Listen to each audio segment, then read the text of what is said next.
Bienvenue sur le podcast Légitime, le podcast déculpabilisant pour toi qui t'es déjà senti trop ou pas assez. Moi c'est Clémentine, je suis coach confiance et estime de soi et je t'accompagne à reconnecter avec qui tu es, assumer ta personnalité et enfin te libérer du regard des autres. Mon objectif, que tu fasses péter tous tes verrous, que tu oses être toi et que tu ailles à fond vers la vie de tes rêves.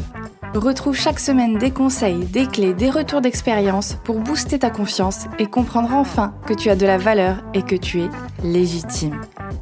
Alors, tu es prête ?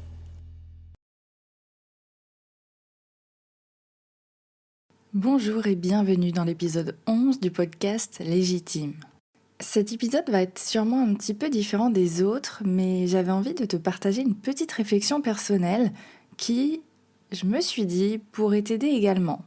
Cette réflexion, elle porte sur l'importance de s'accorder sa propre validation avant d'attendre celle des autres. Et surtout, d'être capable de remarquer et d'apprécier nos réussites. Et pour ça, je vais te prendre un exemple très concret qui m'a poussé à cette réflexion et qui concerne justement le podcast là que tu es en train d'écouter. Et avant que je commence, je t'invite à t'abonner au podcast pour renforcer ta confiance et ton estime un petit peu plus chaque semaine et à le partager autour de toi pour renforcer la communauté de légitimes, ces personnes qui ne sont ni trop ni pas assez.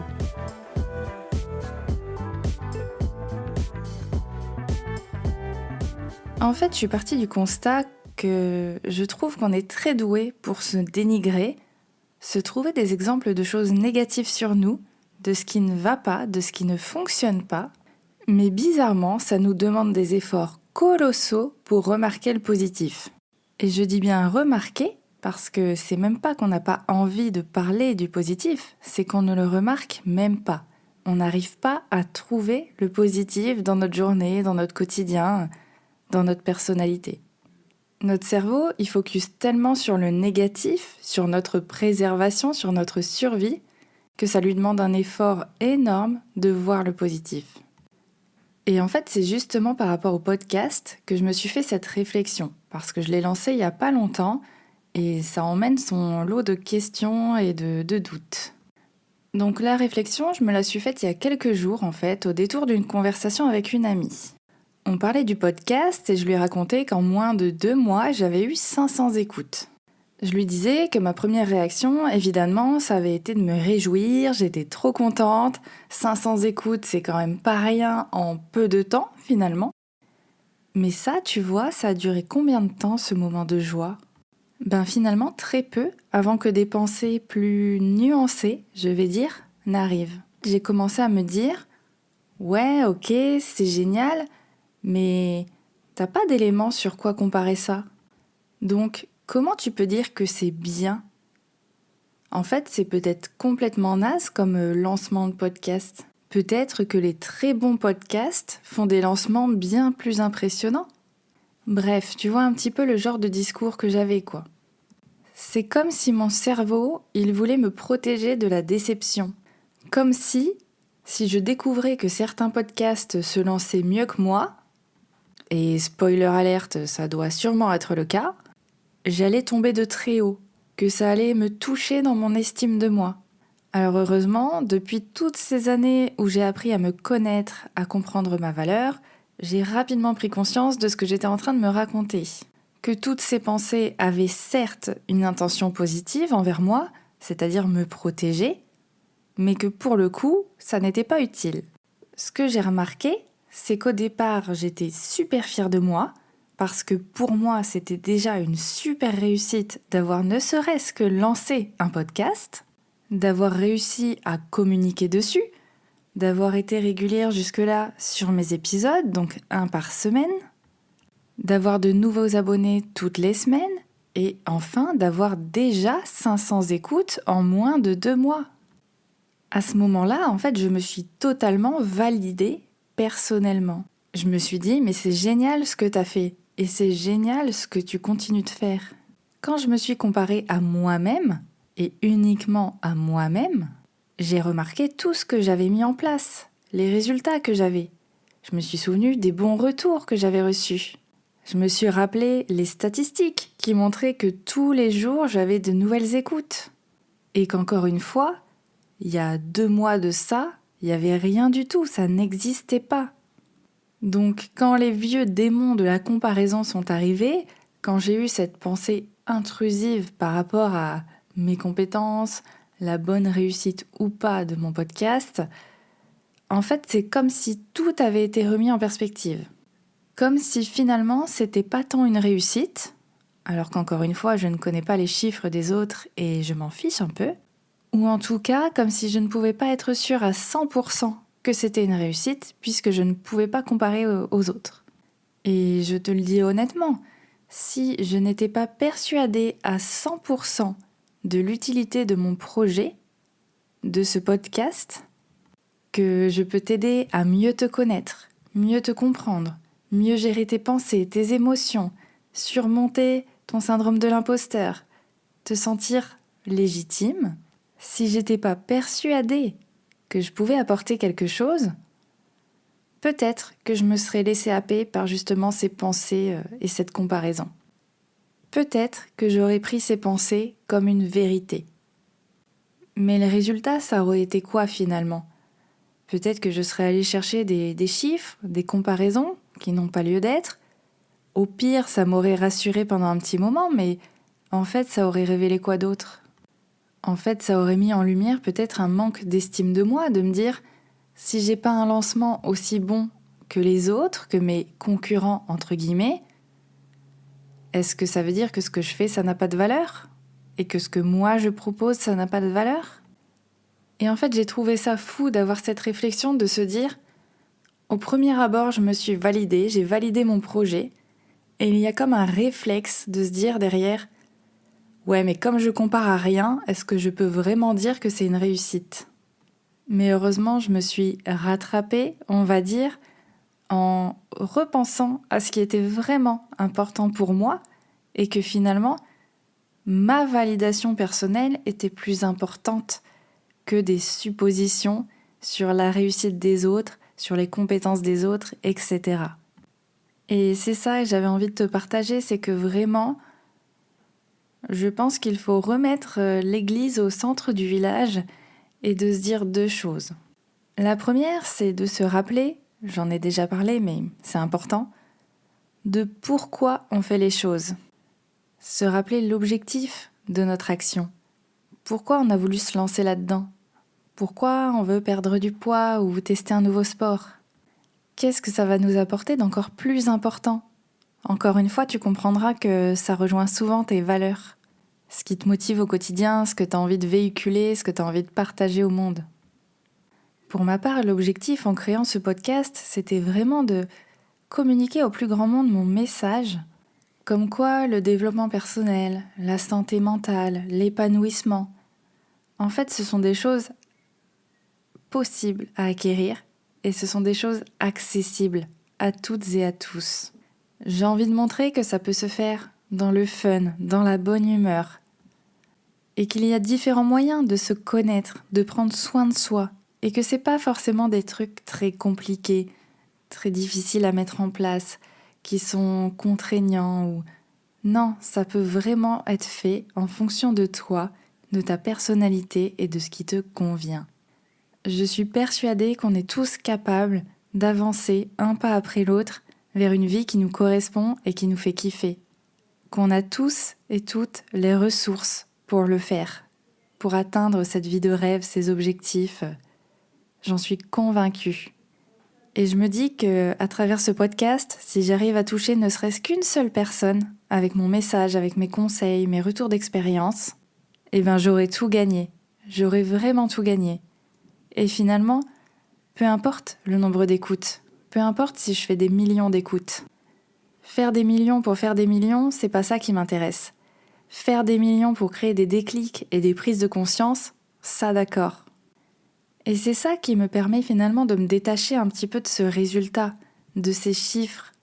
Évidemment, c'est important, je les regarde, ça me fait plaisir de voir que ça augmente, que ça avance.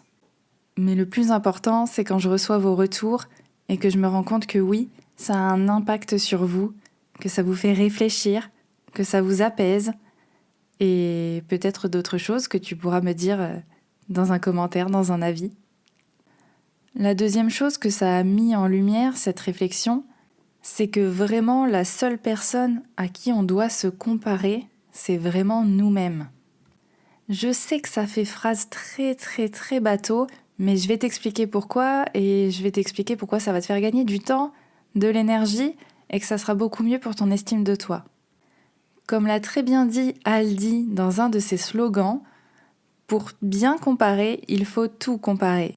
Et ça fonctionne par rapport à un podcast, mais par rapport à une perte de poids, par rapport à une reconversion qui serait réussie ou pas selon tes critères, par rapport à un nouveau sport que tu testes et où tu te vois plus ou moins évoluer. Je te donne l'exemple du podcast puisque c'est ça qui m'a amené la réflexion, mais tu peux vraiment transposer ça à n'importe quoi qui te touche aujourd'hui et où tu te compares beaucoup. Donc, pour tout comparer, quand on dit tout, c'est vraiment tout. C'est-à-dire, il faudrait que tu connaisses les pensées de la personne, son expérience de vie, professionnelle, personnelle, ses doutes, ses échecs, ses réussites, comment elle travaille, de quelle énergie elle dispose dans sa journée, ses émotions, ses complexes, ses croyances, ses valeurs, ses blessures, etc., etc. Et dans ce cas-là, si tu connais absolument tout ça de la personne à qui tu as envie de te comparer, eh bien, je t'invite à commencer ta comparaison tout de suite et peut-être qu'à la fin de ta vie, tu auras terminé. Ou peut-être pas parce qu'il y aura de nouvelles choses que tu devras prendre en compte. Blague à part, c'est complètement impossible de tout connaître, de vraiment tout connaître sur une personne, sur ce qu'elle a vécu, sur ce qu'elle a mis en place, sur ce qu'elle pense. Et à partir de là, ce serait vraiment une perte d'énergie énorme de vouloir se comparer à quelque chose qui est incomparable en fait. C'est pour ça que ce sera beaucoup plus sain et plus intéressant pour toi de te comparer à ce que toi tu mets en place, à ce que toi tu as obtenu, à toutes tes petites victoires, tes petites évolutions. Tes résultats, tes pensées, tes questionnements, tes blessures, etc., c'est toi qui les connais. C'est toi qui mets en place des actions pour améliorer ton quotidien, pour t'épanouir. C'est toi qui sais si tu as perdu 500 grammes depuis la semaine dernière grâce à un changement peut-être dans ton alimentation ou grâce à une petite reprise du sport. C'est toi qui sais si ça va un petit peu mieux dans ta vie parce que t'as retardé ton réveil qu'une fois ce matin au lieu de 2. C'est toi qui sais que t'es en train de t'améliorer en course à pied parce que t'as pu courir 15 minutes sans être essoufflé, contrairement à la semaine dernière. En fait, je t'invite vraiment à porter attention à toutes ces évolutions, même la plus petite, et surtout la plus petite. Parce que finalement, c'est elle qui te permettra d'avancer, pas à pas, vers l'atteinte de tous tes objectifs. Si je reprends mon exemple, je suis capable de dire que ça fait 7 semaines consécutives que je publie un épisode. Je constate que j'ai des écoutes tous les jours, des retours très réguliers, très positifs. Certains et certaines d'entre vous me disent que vous partagez le podcast à vos amis, à votre entourage. Vous parlez de moi aussi sur vos TikTok ou sur Instagram.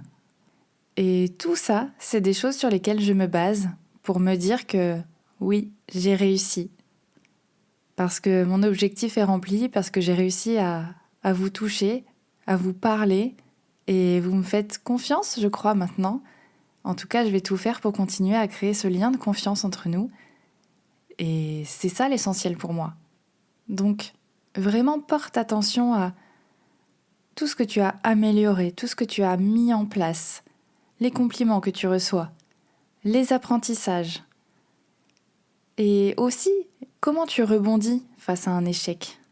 Regarde comment tu es capable de t'adapter, de modifier certaines actions, certains comportements pour que ce soit mieux la prochaine fois. Prends ce temps de t'accorder ta propre validation. Parce que plus tu seras capable de reconnaître qu'effectivement, tu as des capacités, que tu as mis des choses en place, que tu as des résultats, plus tu seras capable de te libérer du regard des autres. Plus le jugement des autres, finalement, il aura plus tant d'importance que ça. Parce que toi, tu sauras pourquoi tu fais les choses et tu sauras que tu avances, que tu évolues. à ton rythme, avec tes ressources et celles que tu vas acquérir, mais tu avances.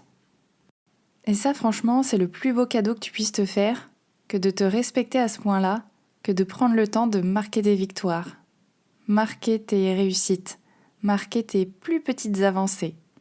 Et si jamais tu le fais, je serais vraiment curieuse de les connaître, ces victoires, ces avancées.